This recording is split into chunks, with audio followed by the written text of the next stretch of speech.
Speed ഫുട്ബോളിൻ്റെ മറ്റൊരു എപ്പിസോഡിലേക്ക് എല്ലാവർക്കും സ്വാഗതം. ഈ വീഡിയോയിൽ നമ്മൾ സംസാരിക്കാൻ പോകുന്നത് ഇന്നലത്തെ ലാ ലീഗയിലെ മാഡ്രിഡ് ഡാർബിയെ കുറിച്ചാണ്. സിവിറ്റാസ് മെട്രോപൊളിറ്റാനോ സ്റ്റേഡിയത്തിൽ വെച്ച് നടന്ന മത്സരത്തിൽ അത്ലറ്റിക്കോ മാഡ്രിഡിന്റെ ഹോം ക്രൗഡിന് മുമ്പിൽ വെച്ച് നടന്ന മത്സരത്തിൽ ബദ്ധവൈരികളായിട്ടുള്ള റയൽ മാഡ്രിഡും അത്ലറ്റിക്കോ മാഡ്രിഡും 1-1 എന്നുള്ള സമനിലയിൽ പിരിയുന്ന ഒരു ചിത്രമാണ് നമ്മൾ കണ്ടത്.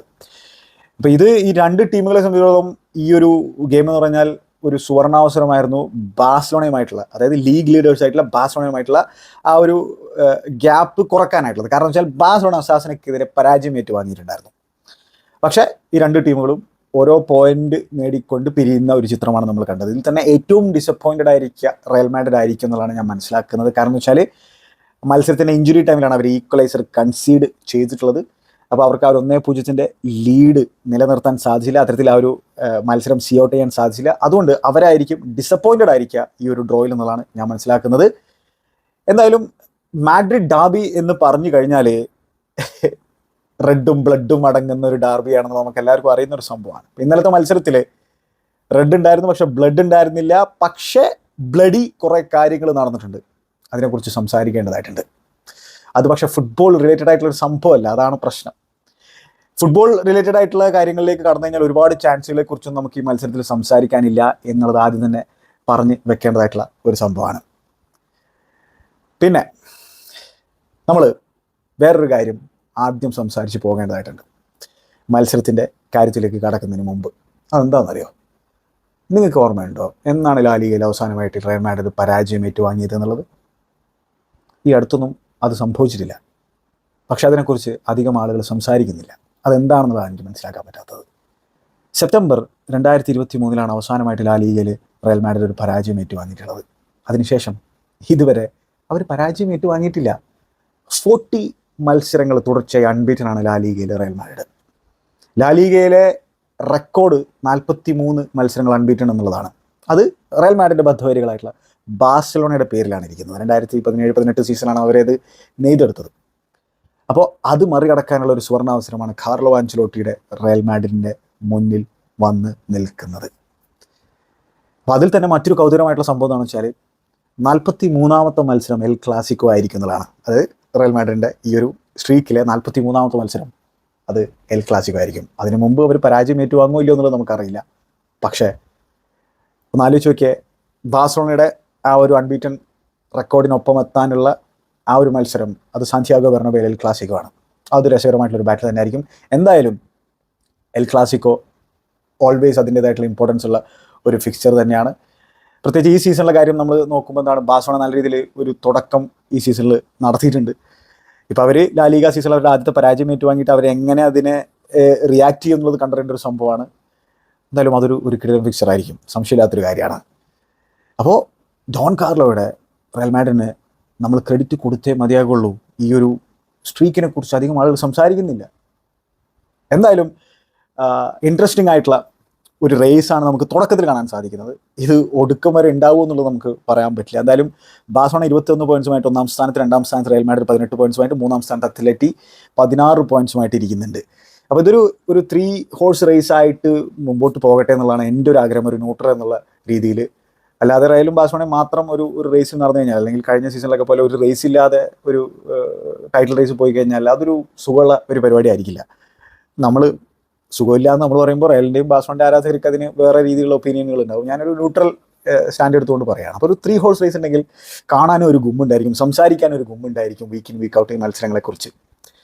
എന്തായാലും ഇനി ഈ മത്സരത്തിലേക്ക് വന്നു കഴിഞ്ഞാൽ, ഈ മത്സരത്തിൻ്റെ ഇവൻറ്റ്സുകളിലേക്ക് കടക്കുന്നതിന് മുമ്പ്, 2 ഗോളുകളിലേക്ക് കടക്കുന്നതിന് മുമ്പ്, മറ്റ് ചാൻസുകളെ കുറിച്ച് സംസാരിക്കുന്നതിന് മുമ്പ് സെക്കൻഡ് ഹാഫിൽ കളി സസ്പെൻഡ് ചെയ്യേണ്ട ഒരു സാഹചര്യം ഉണ്ടായിരുന്നു.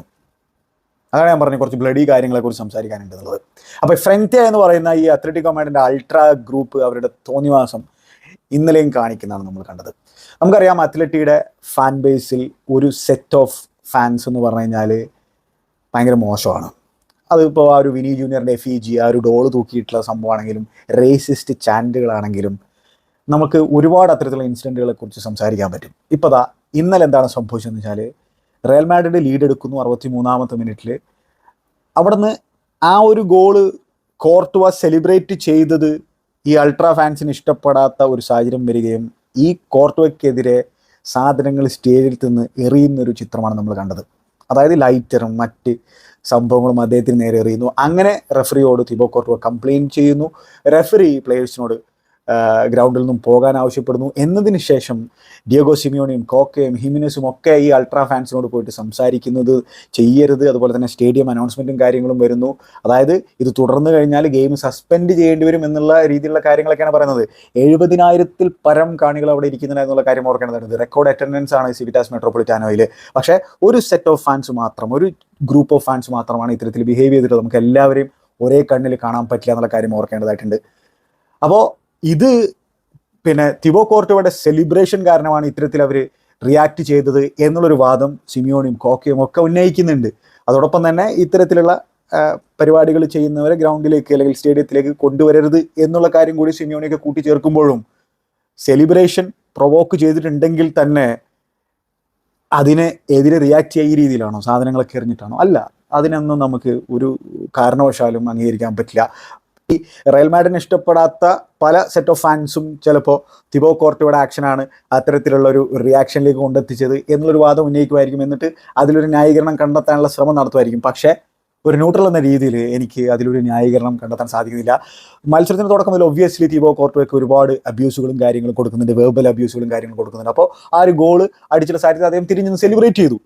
ശരിയാണ്, അത് പ്രൊവോക്ക് ചെയ്യപ്പെടുന്ന തരത്തിലൊരു സംഭവമായിരിക്കും. പക്ഷേ അതുവരെയും കോൺസ്റ്റൻ്റ് ആയിട്ട് ചെങ്ങായിനെയും അബ്യൂസ് ചെയ്യുന്നുണ്ട് എന്നുള്ള കാര്യം ഓർക്കണം. ഇവിടെ ഞാൻ തിബോ കോർട്ടുവയെ ന്യായീകരിക്കാൻ ശ്രമിക്കുന്നില്ല. കോക്കെ പറഞ്ഞ പോലെ പ്ലേയേഴ്സ് വേണമെങ്കിൽ കുറച്ചുകൂടെ സ്മാർട്ടായിട്ട് അവരുടെ സെലിബ്രേഷനും കാര്യങ്ങളൊക്കെ ഹാൻഡിൽ ചെയ്യാം. പക്ഷേ സ്റ്റിൽ അങ്ങനെ ചെയ്തു, അങ്ങനെ പ്രൊവോക്ക് ചെയ്തു എന്ന് തന്നെ വെക്കാം. അങ്ങനെയാണെങ്കിൽ അതിനെ ഇങ്ങനെയാണോ റിയാക്ട് ചെയ്യേണ്ടതല്ല. അതാണ് ഞാൻ പറഞ്ഞു വെക്കുന്ന ഒരു സംഭവം. ഈ രീതിയിലല്ല റിയാക്ട് ചെയ്യപ്പെടേണ്ടത്. മനസ്സിലായില്ലേ? നമ്മൾ സിവിലൈസ്ഡ് ഹ്യൂമൻ ബീയിങ്സിനെ കുറിച്ചാണ് സംസാരിക്കുന്നത്.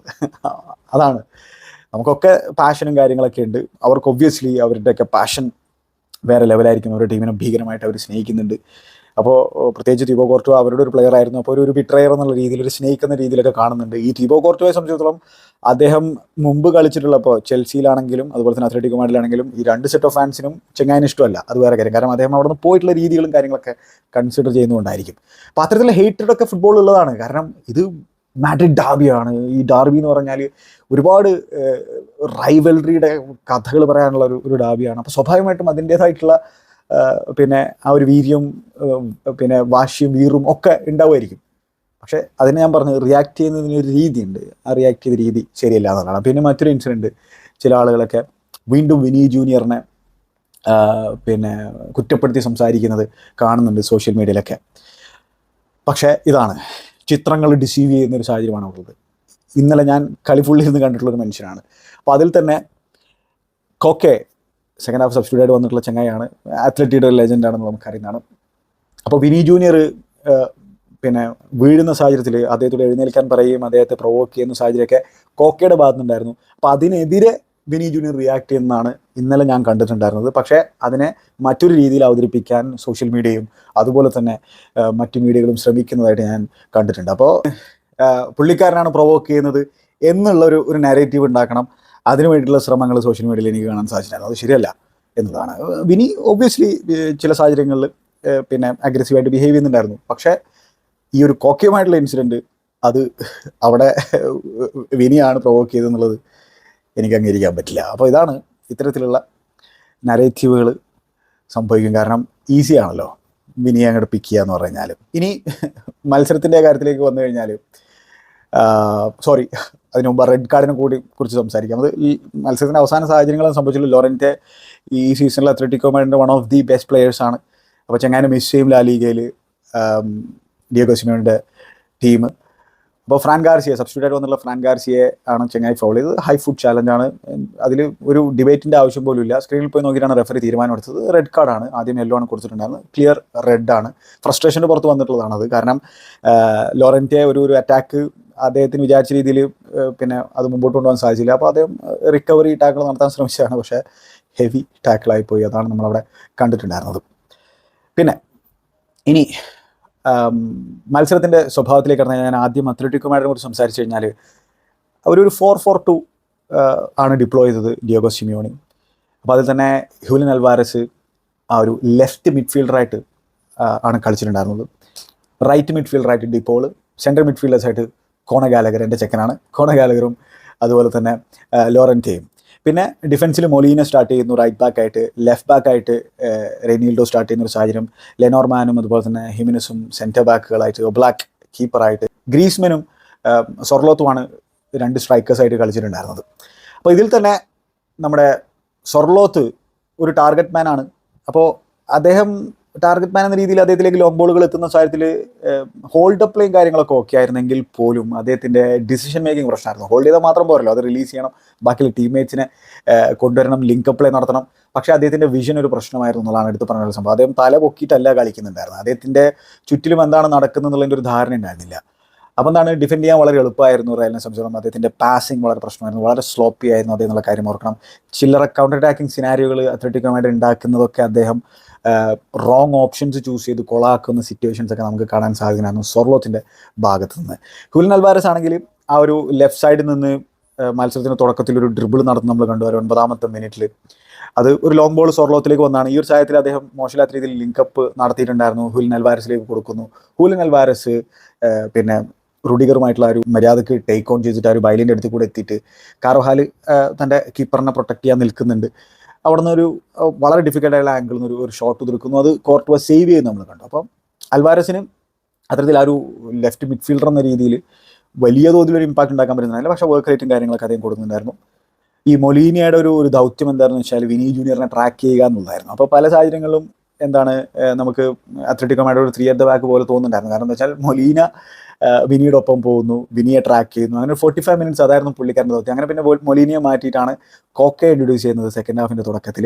അപ്പോൾ ആ ഒരു 4-4-2 മാറ്റി ഒരു 5 at the back അല്ലെങ്കിൽ ആ ഒരു 3 at the back നീങ്ങിയിട്ടുണ്ടായിരുന്നു ടെമ്പററിലി. വീണ്ടും ചെങ്ങായി ആ ഒരു 4 at the back മാറ്റി അത്തരത്തിൽ കോൺസ്റ്റൻ്റ്ലി ചേഞ്ചസ് വരുത്തി നോക്കുന്നുണ്ടായിരുന്നു ഡിയേഗോ സിമിയോണി. അതുപോലെ തന്നെ കുറേ ചേഞ്ചസ് അദ്ദേഹം വരുത്തിയിട്ട് എങ്ങനെയെങ്കിലും മത്സരത്തിലേക്ക് തിരിച്ചു വരാനുള്ള ശ്രമമൊക്കെ അദ്ദേഹത്തിൻ്റെ ഭാഗത്ത് നമുക്ക് കാണാൻ സാധിച്ചിട്ടുണ്ടായിരുന്നു.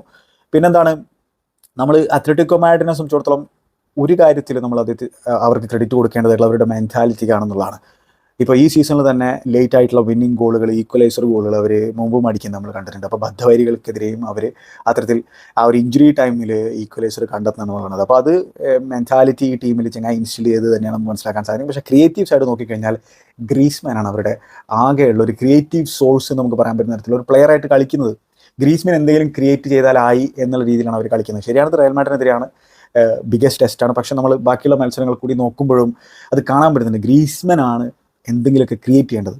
ബാക്കി പ്ലേയേഴ്സിൻ്റെ അടുത്ത് അത്ര ഭീകരമായിട്ടുള്ള ക്രിയേറ്റിവിറ്റി നമുക്ക് കാണാൻ പറ്റുന്നില്ല. പിന്നെ ഈ സാമുവൽ ലീനോയൊക്കെ എന്തുകൊണ്ടാണ് പിന്നെ സ്റ്റാർട്ട് ചെയ്യിപ്പിക്കാത്തതെന്ന് എനിക്ക് മനസ്സിലാക്കാൻ സാധിക്കില്ല. അദ്ദേഹമൊക്കെ വന്നപ്പോൾ കുറച്ചുകൂടി ഒരു സ്പാർക്ക് ആ ഒരു ലെഫ്റ്റ് സൈഡിൽ നമുക്ക് കാണാൻ സാധിക്കുന്നുണ്ടായിരുന്നു. അദ്ദേഹത്തിൻ്റെ ആ ഒരു ഷിമ്മിയും കാര്യങ്ങളും നല്ല രീതിയിൽ ആ ഒരു വിങ് പ്ലേയും കാര്യങ്ങളൊക്കെ ചെങ്ങായി നടത്തുന്നത് കാണാൻ പറ്റുന്നുണ്ടായിരുന്നതാണ്. പിന്നെ ലാക്ക് ഓഫ് പേസ് ഈ ഒരു സൈഡിൽ ഒരു പ്രധാന പ്രശ്നമായിട്ട് എനിക്ക് തോന്നുന്നുണ്ട്. പേസ് ഇല്ലായ്മ ഒരു പ്രശ്നമാണ്. പ്രത്യേകിച്ച് നമ്മളൊരു കൗണ്ടർ അറ്റാക്കിംഗ് സ്റ്റൈലൊക്കെ ഇംപ്ലിമെൻറ്റ് ചെയ്യാൻ ശ്രമിച്ചു കഴിഞ്ഞാൽ പേസ് വേണം ടീമുകളെ ഹേർട്ട് ചെയ്യാനായിട്ട്. ഇവരുടെ ആറ്റിറ്റ്യൂഡ്, വർക്ക് എത്തിക്ക്, ഡിഫെൻസീവ് ഓർഗനൈസേഷൻ, ഡിഫെൻഡിങ്, ഡ്യൂലുകൾ വിൻ ചെയ്യാനുള്ള എബിലിറ്റി, പിന്നെന്താ പറയുക, അഗ്രസീവ്നെസ്, ഫിസിക്കാലിറ്റി, ഇതൊക്കെ കിടിലം തന്നെയാണ്. പക്ഷെ അതോടൊപ്പം തന്നെ അവർക്ക് ആ ഒരു ക്രിയേറ്റീവ് സ്പാർക്ക് അങ്ങോട്ട് കൊണ്ടുവരാൻ സാധിക്കുന്നില്ല എന്നതാണ് എനിക്ക് തോന്നുന്നത്. അപ്പോൾ അത് ഇപ്പോൾ ഈ പുതിയ പ്ലേയേഴ്സിനെയൊക്കെ കൊണ്ടുവന്നുള്ള കാര്യത്തിൽ പിന്നെ അവരൊക്കെ ബ്ലെൻഡ് ചെയ്യിപ്പിച്ചിട്ട് കൃത്യമായിട്ടൊരു ഫോമുല പിന്നെ ഡിയേഗോ സിമോണി കണ്ടെത്തേണ്ടതായിരുന്നതാണ് ഞാൻ മനസ്സിലാക്കുന്നത്. ഇനി നമ്മൾ നേരെ റയൽ മാഡ്രിഡിൻ്റെ കാര്യത്തിലേക്ക് പോയാൽ എംബാപ്പെ ഇല്ല, എംബാപ്പയ്ക്ക് ഇഞ്ചുറിയാണ്. അപ്പോൾ അതുകൊണ്ട് ഒരു 2 സ്ട്രൈക്കർ ഫോർമേഷനിലേക്ക് കാർലോ അൻചെലോട്ടി മാറുന്നു. Rodrygo, Vini Junior up front കളിക്കുന്നു. ഫെഡെ വാൽവെർദെ റൈറ്റ് സൈഡഡ് മിഡ്ഫീൽഡറായിട്ട് ആറുമായിട്ടാണ് കളിച്ചിട്ടുണ്ടായിരുന്നത്. പിന്നെ ലെഫ്റ്റ് സൈഡഡ് മിഡ്ഫീൽഡറായിട്ട് നമ്മുടെ ജൂഡ് ബെല്ലിംഗാം, സെൻട്രൽ മിഡ്ഫീൽഡേഴ്സായിട്ട് ലുക്കിറ്റയും അതുപോലെ തന്നെ ചെമേനിയും കളിക്കുന്നു. ഡിഫൻസിലേക്ക് പോയി കഴിഞ്ഞാൽ മെൻഡി ലെഫ്റ്റ് ബാക്കായിട്ട് Carvajal, Rudiger Militao, Thibaut Courtois കീപ്പറായിട്ടായിരുന്നു ഉണ്ടായിരുന്നത്. ഇപ്പോൾ ഇതിൽ തന്നെ അവരുടെ ബിൽഡപ്പിലൊക്കെ വളരെ കാംനെസ്സും കമ്പോഷറും കാര്യങ്ങളൊക്കെ ലുക്കിറ്റ കൊണ്ടുവരുന്നത് നമ്മൾ കണ്ടു. അപ്പോൾ ലുക്കിറ്റ നല്ല രീതിയിലാണ് ഈ മത്സരത്തിൽ കളിച്ചിട്ടുള്ളതെന്നാണ് ഞാൻ മനസ്സിലാക്കുന്നത്. അദ്ദേഹത്തിൻ്റെ ഈവൻ കോർണറുകൾ എടുക്കുമ്പോഴും സെറ്റ് പീസുകൾ എടുക്കുമ്പോഴും ഒരു മെഷർ ചെയ്തിട്ടുള്ള പരിപാടിയായിരുന്നു. കാൽക്കുലേറ്റഡ് ആയിട്ടുള്ള പരിപാടികളായിരുന്നു. റൈറ്റ് ഓപ്ഷൻസ് ചൂസ് ചെയ്യാൻ അദ്ദേഹം ശ്രമിക്കുന്നുണ്ടായിരുന്നു. ഇപ്പോഴും ലുക്കിറ്റ ആ ഒരു മിഡ്ഫീൽഡിൽ ഉള്ളത് ഒരു ആശ്വാസമാണ് റയലിനെ സംബന്ധിച്ചിടത്തോളം എന്നാണ് ഞാൻ മനസ്സിലാക്കുന്നത്. പിന്നെ ഫെഡെ വാൽവെർദെ ഒരു ചീറ്റ് കോഡാണ്. What A player! അതായത് കണ്ടിന്യൂസ് ഇമ്പ്രൂവ്മെൻ്റ് ഉള്ള തരത്തിലൊരു പ്ലെയറാണ് ഫെഡെ എന്നാണ് എനിക്ക് തോന്നുന്നത്. അപ്പോൾ കഴിഞ്ഞ കളിയിൽ നിന്ന് എന്തെങ്കിലുമൊക്കെ ഇമ്പ്രൂവ് ചെയ്യാൻ അടുത്ത കളിയിൽ ശ്രമിക്കുന്ന തരത്തിലുള്ള പ്ലെയറാണ് ഫെഡെ വാൽവേർദെ. അത് വർഷങ്ങളായിട്ട് ഇങ്ങനെ തുടർന്നുകൊണ്ടിരിക്കുകയാണ്. അദ്ദേഹത്തിൻ്റെ ഗ്രാഫ് ഇങ്ങനെയാണ്, അല്ലാതെ ഗ്രാഫ് ഒരിക്കലും താഴോട്ട് പോകുന്നതായിട്ട് എനിക്ക് തോന്നിയിട്ടില്ല. അപ്പോൾ ഫെഡെ വാൽവേർദെ വളരെ വളരെ വളരെ ഇമ്പോർട്ടൻ്റ് ആയിട്ടുള്ള പ്ലെയറാണ് റയൽ മാഡ്രിഡിൻ്റെ ഒരു മിഡ്ഫീൽഡിൽ. അപ്പോൾ ചില കൗണ്ടർ അറ്റാക്കിംഗ് സിനാരികളിലൊക്കെ അദ്ദേഹത്തിൻ്റെ ഇൻ്റർവെൻഷൻ, അദ്ദേഹത്തിൻ്റെ ഇൻ്റർസെപ്ഷൻ വളരെ ഇമ്പോർട്ടൻ്റ് ആയിരുന്നു. ഏറ്റവും കൂടുതൽ ഇൻ്റർസെപ്ഷൻസും ടാക്കിളുകളും ഈ മത്സരത്തിൽ റയൽ മാഡ്രിഡിന് വേണ്ടി നടത്തിയിട്ടുള്ളത് നമ്മുടെ എൽ ഹാൽക്കൻ തന്നെയാണ്. ഫെഡെ വാൽവേർദെ നല്ലൊരു അറ്റംപ്റ്റും ചങ്ങായി ഫസ്റ്റ് ഹാഫിൽ നടത്തുന്നത് നമ്മൾ കണ്ടിട്ടുണ്ടായിരുന്നു. ലുക്കിറ്റ ആ ഒരു റൈറ്റ് ഹാഫ് സ്പേസിൽ നിന്ന് ഒരു സെൻറ്ററിൽ നിൽക്കുന്നുണ്ടായിരുന്നു, ഫെഡെ പിക്ക് ചെയ്യുന്നു, ഔട്ട്സൈഡ് ദ ബോക്സിൽ നിന്ന് അതിൻ്റെ ഒരു അറ്റംപ്റ്റ് ഒബ്ലാക്ക് സേവ് ചെയ്യുന്നത് നമ്മൾ കണ്ടു. അത് നല്ലൊരു ഷോട്ടായിരുന്നു ഫെഡയുടെ ഭാഗത്ത് നമുക്ക് കാണാൻ സാധിക്കും. അപ്പോൾ ഫെഡെ ഇൻറ്റഗ്രൽ പ്ലെയറാണ് ഈ ഒരു മിഡ്ഫീൽഡിൽ. അത് ഇൻറ്റഗ്രൽ പ്ലെയർ, വളരെ വളരെ ഇമ്പോർട്ടൻ്റ് ആയിട്ടുള്ള പ്ലെയർ. ജൂഡ് ബെല്ലിംഗാം നമുക്കറിയാം, അദ്ദേഹത്തിൻ്റെ അടുത്ത് ബോൾ കിട്ടുമ്പോൾ ഒരു ഗൈലും കാര്യങ്ങളൊക്കെ ഉണ്ടെന്നുള്ളത്, പക്ഷേ അദ്ദേഹത്തിന് വേണ്ട രീതിയിൽ വിചാരിച്ച അത്ര ബോൾ കിട്ടുന്നുണ്ടായിരുന്നില്ല എന്നാണ് എനിക്ക് തോന്നുന്നുണ്ടായിരുന്നത്. പിന്നെ വിനി ജൂനിയർ ആസ് യൂഷ്വൽ അദ്ദേഹത്തിൻ്റേതായിട്ടുള്ള രീതിയിൽ ശ്രമിച്ചിട്ടുണ്ട് ഈ ഒരു മത്സരത്തിൽ. അദ്ദേഹം പിന്നെ വിങ്ങിലൂടെ, ഈവൻ ലെഫ്റ്റ് സ്ട്രൈക്കറായിട്ടാണ് കളിക്കുന്നതെങ്കിലും വിങ്ങിലേക്ക് വൈഡ് ഏരിയയിലേക്ക് അദ്ദേഹം ഡ്രിഫ്റ്റ് ചെയ്ത് പോകുന്ന സാഹചര്യം ഉണ്ടായിരുന്നു. ആ ഒരു ഗോൾ വന്നത് അദ്ദേഹം ആ ഒരു ഫ്രീ കിക്കിൽ നിന്ന്, അദ്ദേഹമാണ് ആ ഫ്രീ കിക്ക് വിൻ ചെയ്യുന്നത്, അദ്ദേഹത്തെ ഫൗൾ ചെയ്തതിനാണ് ഫ്രീ കിക്ക് കിട്ടുന്നത്. ലുക്കിറ്റ ലെഫ്റ്റിൽ നിൽക്കുന്ന വിനി ജൂനിയർ കൊടുക്കുന്നത് സെക്കൻഡ് ഹാഫിലാണ് സംഭവിച്ചിട്ടുള്ളത്, 63ാമത്തെ മിനിറ്റിൽ. അപ്പോൾ വിനി ജൂനിയറിൻ്റെ അടുത്ത് റോഡ്രിഗോ ഡിപോൾ ഉണ്ട്, പക്ഷേ അവിടെ ഡിപോളിനെ നോക്കുകുത്തിയാക്കിക്കൊണ്ടാണ് വിനി ജൂനിയർ ആ ഒരു സെപ്പറേഷൻ ക്രിയേറ്റ് ചെയ്യുന്നത്. എന്നിട്ട് ആ ഒരു ക്രോസ് ബോക്സിലേക്ക് കൊടുക്കുന്നു. അത് ഫാർ പോസ്റ്റിൽ അൺമാർക്ഡ് നിൽക്കുന്ന മിലിറ്റാവിലേക്ക് എത്തുകയാണ്. മിലിറ്റാവയുടെ ഫസ്റ്റ് ടച്ച് ബ്രില്യൻ്റ് ആണ്. സെക്കൻഡ് ടച്ച് എന്ന് പറഞ്ഞാൽ അദ്ദേഹം വോളി അടിച്ചു കയറ്റാണ്. അതിലൊരു സ്ലൈറ്റ് ഡിഫ്ലക്ഷൻ ഉണ്ട്. എനിക്ക് തോന്നുന്നു ലോറൻറ്റയുടെ പിന്നെ അടുത്ത് തട്ടിയിട്ടാണ് ആ ഡിഫ്ലക്ഷൻ സംഭവിച്ചിട്ടുള്ളത്. പക്ഷേ അത് ഒബ്ലാക്കിനെ കംപ്ലീറ്റ്ലി ഡിസീവ് ചെയ്യുന്ന തരത്തിലുള്ള സംഭവിപ്പോയി. പക്ഷേ നല്ല ക്ലീൻ ഹിറ്റാണ് മിലിറ്റാവോ നടത്തിയിട്ടുള്ളത്. അങ്ങനെയാണ് റയൽ മാഡ്രിഡ് മത്സരത്തിൽ ലീഡ് എടുത്തിട്ടുണ്ടായിരുന്നത്. അപ്പോൾ ചില മത്സരങ്ങളിൽ, പ്രത്യേകിച്ച് ഡാർബികളിൽ, ഇൻറ്റൻസ് ആയിട്ടുള്ള മത്സരങ്ങളിൽ സെറ്റ് പീസുകളിൽ നിന്ന് ഗോളുകൾ കണ്ടെത്തേണ്ടി വരും. അതാണ് ഇന്നലെ നമ്മൾ കണ്ടായിരുന്നത്. അപ്പോൾ അഗെയിൻ വിനി ജൂനിയർ ഇമ്പാക്റ്റ് ഉണ്ടാക്കിയിരിക്കുകയാണ്. അവസാനത്തെ 25 മത്സരങ്ങളിൽ 23 ഗോൾ കോൺട്രിബ്യൂഷൻസ് നടത്തിയിട്ടുണ്ട്. 15 ഗോളുകളും 8 അസിസ്റ്റുകളും അദ്ദേഹം കോൺട്രിബ്യൂട്ട് ചെയ്തിട്ടുണ്ടെന്നുള്ള കാര്യം ഓർക്കണം. അപ്പോൾ റയൽ മാഡ്രിഡിനെ സംബന്ധിച്ചോളം എന്തെങ്കിലുമൊക്കെ ഉണ്ടാക്കുന്നത് ക്രിയേറ്റീവ് സൈഡിൽ വിനി ജൂനിയർ തന്നെയാണ് ഇപ്പോഴും എന്നുള്ളതാണ് മനസ്സിലാക്കേണ്ടതായിട്ടുള്ള ഒരു സംഭവം. ഇപ്പോൾ എംബാപ്പയുടെ ആബ്സെൻസിൽ വിനിയും റോഡ്രിഗോയും കഴിഞ്ഞ സീസണിൽ കളിപ്പിച്ച ആ ഒരു രീതിയിൽ കളിപ്പിക്കാനാണ് ശ്രമിച്ചത്. പക്ഷേ റോഡ്രിഗോക്ക് കാര്യമായിട്ടുള്ള ഇമ്പാക്റ്റ് ഈ മത്സരത്തിൽ ഉണ്ടാക്കാൻ സാധിച്ചിട്ടുണ്ടായിരുന്നില്ല എന്നുള്ളൊരു കാര്യം ഓർക്കണം. ഇനി ഈ മത്സരത്തിലെ മറ്റൊരു പ്രധാനപ്പെട്ട ടോക്കിംഗ് പോയിന്റ് കാർലോ അൻചെലോട്ടിയുടെ സബ്സുകളാണ്. സബ്സ് സ്പോട്ട് ഓൺ ആയിരുന്നു എന്നുള്ളതാണ്. സബ്സ് സത്യം പറഞ്ഞാൽ അത്ര ലോജിക്കലി നമ്മൾ നോക്കിക്കഴിഞ്ഞാൽ ഗെയിം സി ഔട്ട് ചെയ്യാൻ വേണ്ടിയിട്ട് നടത്തിയിട്ടുള്ള സബ്ബുകളാണ്. അപ്പോൾ ആ രീതിയിൽ അദ്ദേഹം ഉദ്ദേശിച്ചത് എന്താണെന്നുള്ളത് എനിക്ക് മനസ്സിലാക്കാൻ പറ്റും. അതായത് സി ഔട്ട് ചെയ്യുക എന്നുള്ളതാണ്. അപ്പോൾ അതിന് വേണ്ടിയിട്ട് അവസാനം മത്സരം കഴിയുന്ന സാഹചര്യത്തിൽ നമ്മൾ ആ ഒരു റയൽ മാഡ്രിഡിൻ്റെ ടീം ഷീറ്റിലേക്ക് നോക്കിക്കഴിഞ്ഞാൽ 4 ഫുൾ ബാക്കുകൾ ഉണ്ടായിരുന്നു, പിന്നെ 2 സെൻറ്റർ ബാക്കുകൾ ഉണ്ടായിരുന്നു. അപ്പോൾ അങ്ങനെ ഒരു 5 അറ്റ് ദ ബാക്ക്, ഒരു 6 അറ്റ് ദ ബാക്കൊക്കെ ആയിട്ട് ഡിഫെൻഡ് ചെയ്യാനുള്ളൊരു ശ്രമമായിരുന്നു. പക്ഷേ അങ്ങനെ ആയിരുന്നില്ല നമുക്ക് ഗ്രൗണ്ടിൽ കാണാൻ പറ്റുന്നുണ്ടായിരുന്നത്. അപ്പോൾ സി ഔട്ട് ചെയ്യാനാണ് ഉദ്ദേശമായിരുന്നെങ്കിൽ എന്താണ്, ഒരു ലോ ബ്ലോക്കിലേക്കൊക്കെ ഇറങ്ങി നിന്നിട്ട് ഡിഫെൻഡ് ചെയ്യേണ്ടത്. അതിന് പകരം ഹൈലൈന് കീപ്പ് ചെയ്യാൻ ശ്രമിച്ചു, ഓഫ് സൈഡ് ട്രാപ്പിനുള്ള ശ്രമം നടത്തി. അതാണ് അവിടെ അത്ലറ്റി ബീറ്റ് ചെയ്തത്. അതും ആരാണ് അസിസ്റ്റ് പ്രൊവൈഡ് ചെയ്തതെന്നറിയോ അത്ലറ്റിക്കോ മാഡ്രിഡിന് വേണ്ടിയിട്ട് ഈ ഇഞ്ചുറി ടൈമിൽ? Harvey gallon. അപ്പോൾ ഈ ചങ്ങായി ആണെങ്കിൽ അവസാനമായിട്ട് പിന്നെ പന്ത് തട്ടുന്നത് മെയ് മാസത്തിലാണ്. അപ്പോൾ അദ്ദേഹത്തിനൊരു അവസരം കൊടുക്കുന്നു ഡിയേഗോ സിമിയോണി. അപ്പോൾ ഞാൻ പറഞ്ഞല്ലോ, ഡിയേഗോ സിമിയോണി തൻ്റെ അടുത്തുള്ള എല്ലാ കാർഡുകളും ഇറക്കി നോക്കിയിട്ടുണ്ടായിരുന്നു. അതിൽ തന്നെ കൊറിയയൊക്കെ കൊണ്ടുവന്നിട്ടുണ്ടായിരുന്നു. കൊറിയ ഒരു ഇമ്പാക്റ്റ് ഉണ്ടാക്കാൻ ശ്രമിച്ചിട്ടുണ്ടായിരുന്നു. അപ്പോൾ ഈ കൊറിയയുടെ റണ്ണ് റുഡിഗറിനെ സംബന്ധിച്ചോളം 1-2 മില്ലി സെക്കൻഡുകളുടെ ആ ഒരു കണക്കൂട്ടലുടെ പിഴവാണ് അവിടെ റുഡിഗറിന് സംഭവിച്ചത്. അങ്ങനെയാണ് അദ്ദേഹം കൊറിയയെ അവിടെ ഓൺ സൈഡാക്കി നിർത്തുന്നത്. അപ്പോൾ ഗെയിം ഓഫ് മാർജിൻസ് ആണ്. അങ്ങനെ എന്താണ്, പിന്നെ ഈ ഒരു ഹൈലൈൻ അവിടെ ബ്രീച്ച് ചെയ്യപ്പെടുന്നു. ഗാലൻ്റെ മനോഹരമായിട്ടുള്ള പാസ്സായിരുന്നു. കൊറിയ എന്നിട്ട് ഈ പിന്നെ തിബോ കോർട്ടുവ അത് കയറി വന്ന് പിടിക്കാൻ ശ്രമിക്കുമ്പോൾ കൊറിയയുടെ ഫുട് വർക്ക് മികച്ചതാണ്. പക്ഷേ പിന്നെ അത് എങ്ങനെയൊക്കെയോ തട്ടിയിട്ട് അകത്തോട്ട് പോകുന്നതാണ് നമ്മൾ കണ്ടത്. മിലിറ്റാവും അവിടെ ഡിഫെൻഡ് ചെയ്യാൻ ശ്രമിച്ചിട്ടുണ്ടായിരുന്നു. ആദ്യം റെഫറി ലൈൻസ്മാൻ ഓഫ് സൈഡാണ് വിളിച്ചിരുന്നത്, പക്ഷേ അത് ഓഫ് സൈഡ് അല്ല, നമുക്ക് അത് റീപ്ലേ കാണുമ്പോൾ മനസ്സിലാക്കാൻ സാധിക്കും. അപ്പോൾ അതാണ്, അങ്ങനെയാണ് ആ ഈക്വലൈസർ ഗോൾ വന്നിട്ടുണ്ടായിരുന്നത്. അപ്പോൾ അവിടെയാണ് ഈ സബ്ബുകൾ നടത്തിയത് ശരിയായോ എന്നുള്ള ചോദ്യം. ഞാൻ പറഞ്ഞല്ലോ, എനിക്ക് മനസ്സിലാക്കാൻ പറ്റും എന്തുകൊണ്ടാണ് നടത്തിയെന്നുള്ളത്. പക്ഷേ അത് ഈ പ്ലെയേഴ്സൊക്കെ കൺഫ്യൂസ്ഡ് ആയിട്ടാണ് എനിക്ക് തോന്നുന്നുണ്ടായിരുന്നത് എങ്ങനെ ഈ മത്സരം സി ഔട്ട് ചെയ്യണം എന്നുള്ളത്. അപ്പോൾ ലൂക്ക മോഡ്രിച്ചിന് പകരം വാസ്കസ് വരുന്നു 86ാമത്തെ മിനിറ്റിൽ, എൻട്രിക്ക് വരുന്നു വിനിക്ക് പകരമായിട്ട്, റോഡ്രിഗോനെയും പിൻവലിക്കുന്നു ഫ്രാങ്ക് ഗാർസിയക്കായിട്ട്. അപ്പോൾ ഒന്നുകിൽ വിനിയോ റോഡ്രിഗോയോ അവിടെ നിൽക്കണമായിരുന്നു. ഇതിലിപ്പോൾ തന്നെ ആർക്കും യെല്ലോ കാർഡോ കാര്യങ്ങളൊന്നും കിട്ടിയിട്ടുണ്ടായിരുന്നില്ല. അപ്പോൾ അതിൽ ഒരാളെങ്കിലും ആ ഒരു കൗണ്ടർ അറ്റാക്കിനായിട്ട് നിൽക്കണമായിരുന്നു. എൻട്രിക്കിന് ഒരു കൗണ്ടർ അറ്റാക്കിംഗ് സിറ്റുവേഷൻ കിട്ടിയിട്ടുണ്ടായിരുന്നു. പിന്നെ ഈ ഒരു ഗോള് അത്ലറ്റിക്കോ മാഡ്രിഡ് അടിക്കുന്നതിന് മുമ്പ്. അപ്പോൾ അത് അത്ലറ്റിക്കോ മാഡ്രിഡിൻ്റെ കോക്കയുടെ വളരെ മോശം ഒരു പാസ് ഇൻ്റർസെപ്റ്റ് ചെയ്യുന്നു. എന്നിട്ടൊരു എൻട്രിക്കിലേക്ക് എത്തുന്നു. എൻട്രിക്ക് അതുമായിട്ട് പാഞ്ഞു പോകുന്നു. അതിൻ്റെ ലെഫ്റ്റിൽ ജൂഡ് ബെല്ലിംഗാം ഉണ്ട്.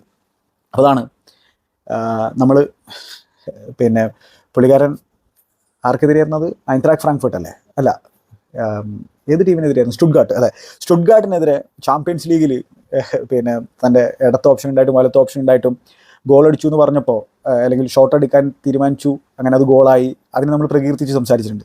പക്ഷേ എല്ലാ അവസരങ്ങളിലും ആ തീരുമാനം എടുക്കാൻ പാടില്ല. കോൺഫിഡൻസ് ഒക്കെ നല്ലതാണ്, പക്ഷേ ഗെയിമിൻ്റെ സിനാരിയോ മനസ്സിലാക്കണം. പിന്നെ അവിടെ ജൂഡ് ബെല്ലിംഗാമിന് ആ പാസ് കൊടുക്കുന്നതായിരുന്നതിനെ കുറച്ചുകൂടി ബെറ്റർ ആയിട്ടുള്ള ഒരു ഓപ്ഷൻ, അല്ലെങ്കിൽ കുറച്ചുകൂടെ മുമ്പോട്ട് പോയിട്ട് അറ്റംപ്റ്റ് നടന്നതായിരുന്നതിനെ കുറച്ചുകൂടി ബെറ്റർ ആയിട്ടുള്ള ഓപ്ഷൻ. പ്രത്യേകിച്ച് ഒബ്ലാക്കാണ് കീപ്പറായിട്ടുള്ളത്. കിടിലൻ കീപ്പറാണ്. ഈ മത്സരത്തിൽ നല്ല സേവുകൾ ചങ്ങായി നടത്തിയിട്ടുണ്ട്. അപ്പോൾ 30 വാരാകിൽ നിന്ന് അദ്ദേഹം ഒരു ഷോട്ട് തീർക്കുന്നു. നല്ല പവർഫുൾ ഷോട്ടാണ്, പക്ഷേ പുറത്തേക്കാണ് പോയിട്ടുണ്ടായിരുന്നത്. അവിടെ ബോൾ കീപ്പ് ചെയ്യുക, അല്ലെങ്കിൽ ജൂഡ് ബെല്ലിംഗാമിന് പാസ് കൊടുക്കുക എന്നുള്ളതൊക്കെയാണ് റയൽ മാഡ്രിഡിലുള്ള ബെറ്റർ ഓപ്ഷൻ ഉണ്ടായിരുന്നത്. അപ്പോൾ യങ് ഫുട്ബോളറാണ്, അദ്ദേഹം ലേൺ ചെയ്യും. ഇതൊക്കെ മത്സരത്തെക്കുറിച്ച് പറയാനുള്ളൂ.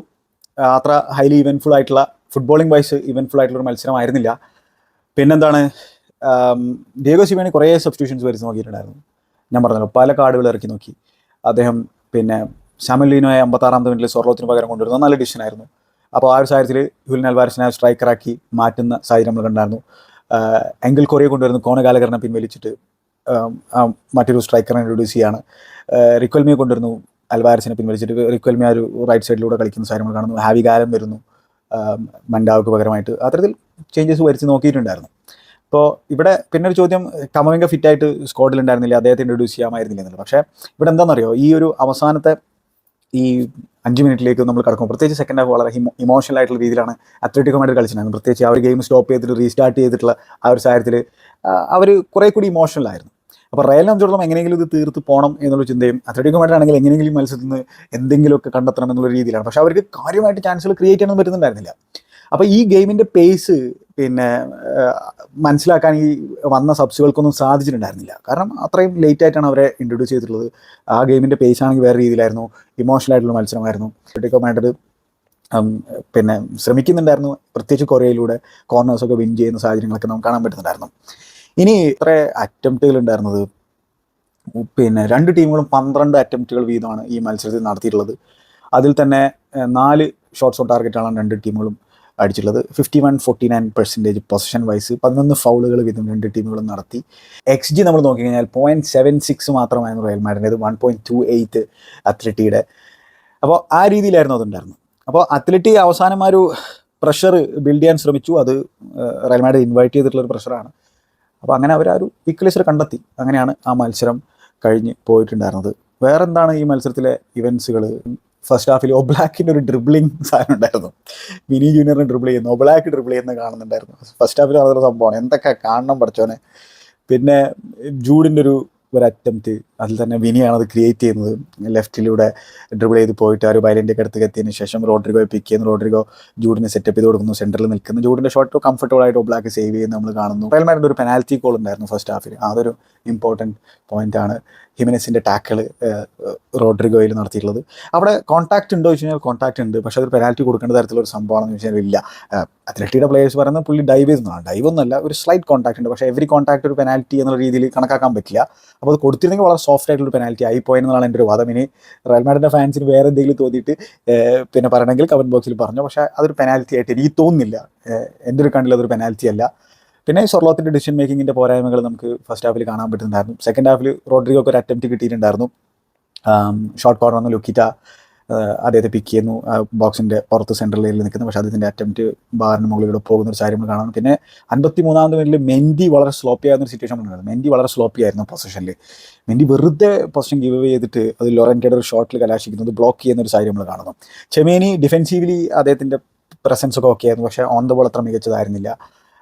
റയൽ മാഡ്രിഡ് മൊത്തത്തിൽ നല്ല രീതിയിൽ ഡിഫെൻഡ് ചെയ്തിട്ടുണ്ട്. അവർ നല്ല രീതിയിൽ പ്രസ് ചെയ്യാൻ ശ്രമിച്ചിട്ടുണ്ടായിരുന്നു. അത്ലറ്റിക്കോയുടെ ബിൽഡപ്പിലൊക്കെ കാര്യമായിട്ടുള്ള പ്രശ്നങ്ങളുണ്ടായിരുന്നു. പിന്നെ നമ്മൾ ഈ ലീനോ വന്നതിന് ശേഷം അദ്ദേഹത്തിൻ്റെ ഒരു അറ്റംപ്റ്റ് ഉണ്ടായിരുന്നു. അദ്ദേഹം 1-2 സിനാരിയോകളിൽ ആ ലെഫ്റ്റ് സൈഡിലൂടെ ഡ്രിബിൾ ചെയ്തിട്ട് ബോക്സിലുള്ള പിന്നെ ഡിപ്പോളിനെ പിക്ക് ചെയ്യാൻ സോറി ഹൂലിയൻ അൽവാരസിനെ പിക്ക് ചെയ്തിട്ടാണ്. ഹൂലിയൻ അൽവാരസ് പക്ഷേ ഡിപ്പോളിനെ പിക്ക് ചെയ്യാൻ ശ്രമിച്ചത്, പാസ് അത്ര ശരിയായിരുന്നില്ല. പിന്നെന്താണ് നമ്മൾ ലിനോ നല്ല രീതിയിൽ ഒരു ഷിമ്മി ഇട്ടിട്ട് ഒരു അറ്റംപ്റ്റ് നടന്ന് നമ്മൾ കണ്ടു. ലെഫ്റ്റിലൂടെ ഒരു ലോങ് ബോൾ അദ്ദേഹത്തിലേക്ക് കൊടുക്കുന്നു, എന്നിട്ട് അദ്ദേഹം ബോക്സിലേക്ക് കട്ട് ഇൻസൈഡ് ചെയ്തിട്ട് എന്നിട്ട് അവിടെ ഒരു ഷിമ്മിയൊക്കെ ഇട്ടിട്ട് നല്ലൊരു അറ്റംപ്റ്റ് ബോക്സിൻ്റെ ലെഫ്റ്റ് സൈഡ് നടത്തുന്നു. അത് കോർട്ടുവ സേവ് ചെയ്ത് നമ്മൾ കണ്ടു. പിന്നെ കോർട്ടുവ മത്സരത്തിൻ്റെ അവസാന സാഹചര്യങ്ങളിൽ കിക്കൊന്നും ചെയ്യുന്നുണ്ടായിരുന്നില്ല, എന്തോ ഇഞ്ചുറി പറ്റിയിട്ടുണ്ടെന്നാണ് എനിക്ക് തോന്നുന്നത്. അതിൻ്റെ ഡീറ്റെയിൽസിലേക്ക് ഞാൻ കടന്നിട്ടില്ല. ഡീറ്റെയിൽസ് ഉണ്ടെങ്കിൽ കമൻറ്റ് ബോക്സിൽ രേഖപ്പെടുത്തുക. അതൊക്കെയാണ് ഈ മത്സരത്തെക്കുറിച്ച് എനിക്ക് നിങ്ങളോട് പറയാനുള്ളത്.